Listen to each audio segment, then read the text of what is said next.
Hey guys, how's it going? Welcome to another episode, shooting after a really long time, and I'm glad that it's with this. So today I have with me the iPhone 16 Plus in the white color. So let's get unboxing. All right, so as always, we've got the pull tabs. And here, let's check the phone out, and there we have it. Now, this is the white color. As you can see, we've got the matte sides, we've got the new camera button, but let's get that peel off. And there we have it. Nice, white, shiny. Like I said, we've got the vertical camera bumps as well. So that's there. But on the overall, I think this looks absolutely stunning.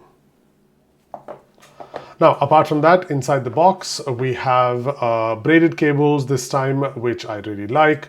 We've got the SIM eject tool. I noticed that some people said they didn't have a SIM eject tool, but we do. So I'm curious about that.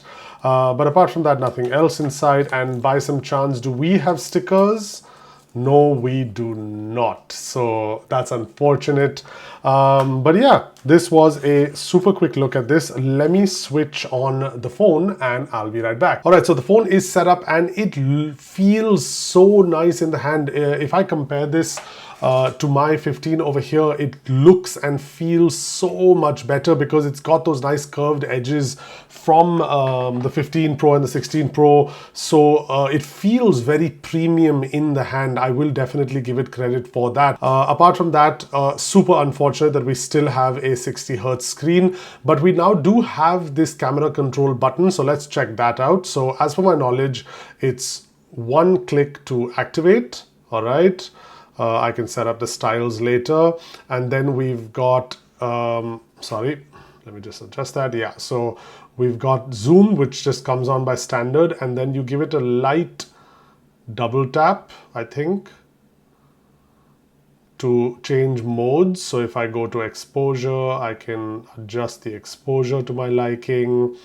But yeah, that's the camera control. And I'm surprised that it is a button. Like I thought it would be, let me get that. Yeah, so I thought it would be a capacitive button, but it's actually a physical button. So every time you tap, it is there. Now, the funny thing is the hold is sort of odd, right? Because it's not like if I were holding the phone like this, which is the normal position that I hold it in.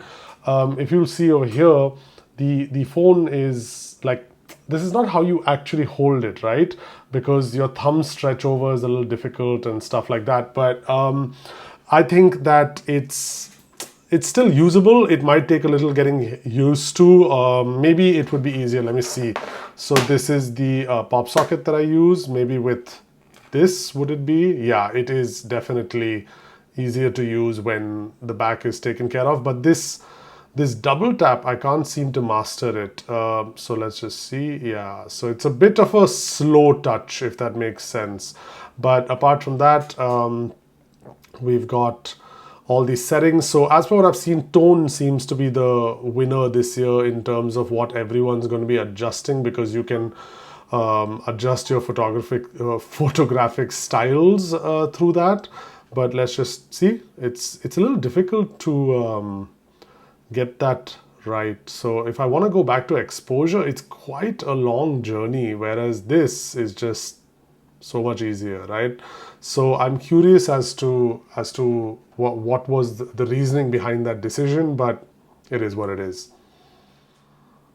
All right, so apart from that, we've got the cameras in the back. Now, the good thing is that the primary camera is the 48 megapixel camera that is originally there, and then the 12 megapixel ultra wide.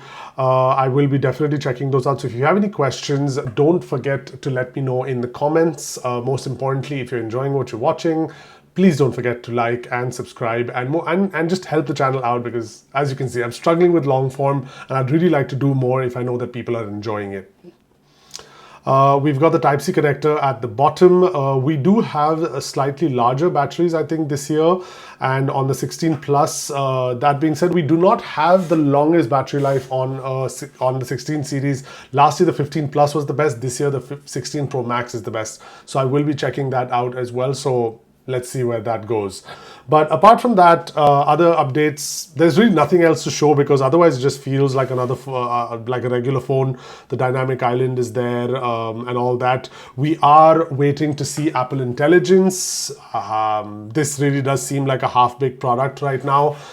Ideally, shouldn't get excited about a product until the features that they promise are there, but it is what it is. So yeah, this was a quick look at the iPhone 16 Plus.